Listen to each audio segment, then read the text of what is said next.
জগৎপুর বিধানসভার অন্তর্গত কাউগাছি ১ নম্বর গ্রাম পঞ্চায়েতে আমবাগান এলাকায় দুই যুবকের বচসার জেরে ছুরির আঘাত।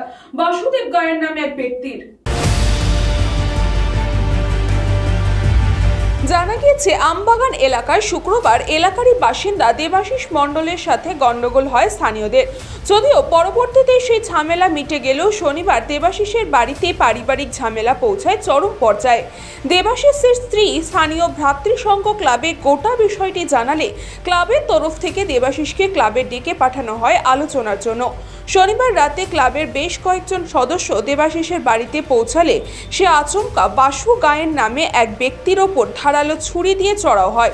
ছুরির আঘাতে অবস্থা বাসুকে প্রথমে ভাটপাড়া স্টেট জেনারেল হাসপাতালে ও পরে কল্যাণী জেএনএম হাসপাতালে স্থানান্তরিত করা হয়। খবর পেয়ে ঘটনাস্থলে পৌঁছায় বাসুদেবপুর থানার পুলিশ এবং কী কারণে তিনি ছুরি চালানে সেই বিষয়েও তদন্ত করছেন তারা। ওর হাতে ছুরি, ও আগের থেকে ছুরি মুড়ি নিয়েছিল লুকিয়ে মনে, আমি জানি না, আমি তো বাইরে দাঁড়িয়েছিলাম। তারপরে ও ছুরি মেরে দিয়েছে কাকে, ওই পাড়ার একটা ছেলেকে, ওই যারা ক্লাব থেকে এসেছিল। হ্যাঁ, তো ছুরি মেরে দিয়েছে। তারপরে ওরা ছেড়ে দিচ্ছিল, ছেড়ে চলে যাচ্ছিল, তারপরে ওরা সব চলে যাচ্ছিল। তারপর ও কী করলো, ঘর থেকে বটি এনে ওদেরকে মারতে যাচ্ছিল, আমার স্বামী। তা বটি এনেছে, তা ওরা ধরে নিয়েছে, নাহলে মেরে দিত বটি দিয়ে ওদেরকে। পুলিশ নিয়ে গেছে? হ্যাঁ, পুলিশ এসে ধরে নিয়ে গেছে। ওই আমার বরকে। ব্যুরো রিপোর্ট, নিউজ পঙ্গ টাইম।